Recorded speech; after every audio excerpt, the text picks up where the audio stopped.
Oliver Twist, Chapter 8, London at Last. Oliver could not believe his eyes when they entered the city. There were so many people, so much activity. He could not decide which way to look first. There were tall buildings everywhere, with black smoke pouring out of chimneys. Men and women shouted to each other and passers-by as they tried to sell their goods. There were baskets of fish, fruit and vegetable stands, bread, fabric and butcher stalls. Oliver slowly stepped off the cart. He thanked the farmer before wandering out into the crowd. It was quite dangerous for Oliver at first. He was so caught up in his surroundings that he did not pay attention to where he was walking.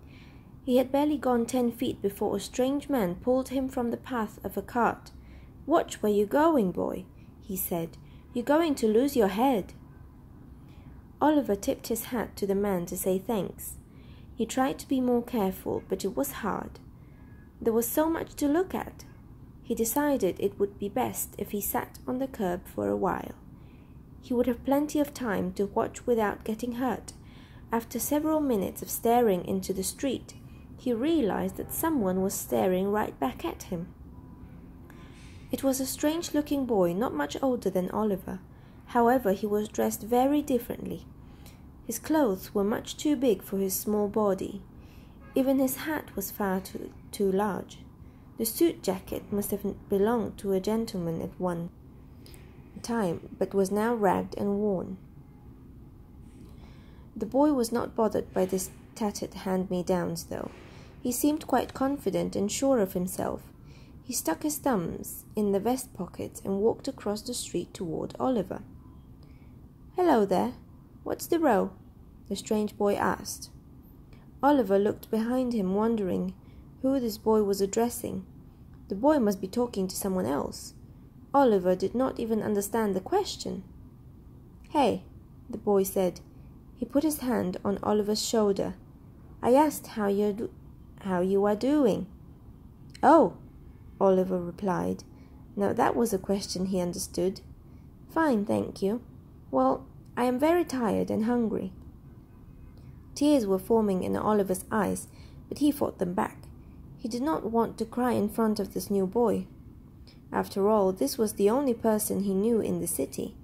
"I've been walking for 5 days, he added. 5 days, the boy said. "Whatever for? Are you running from the law?" Oliver looked confused. Why ever would law be chasing him?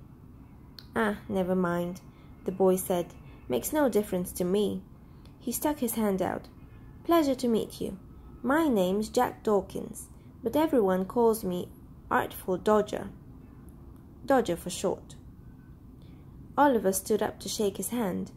"It's a pleasure to meet you too. My name is Oliver Twist. I've come to London to make my fortune." Dodger raised his eyebrows. "You have you?" Dodger seemed lost in thought. He circled Oliver a few times while repeating, "Well, well, well." At last, he stopped and put his hand on the smaller boy's shoulder. "I would imagine that you're also in need of a place to stay tonight. Unless, of course, you already have friends or family in London." "Oh, no," Oliver said quickly. "You're the only soul I know here.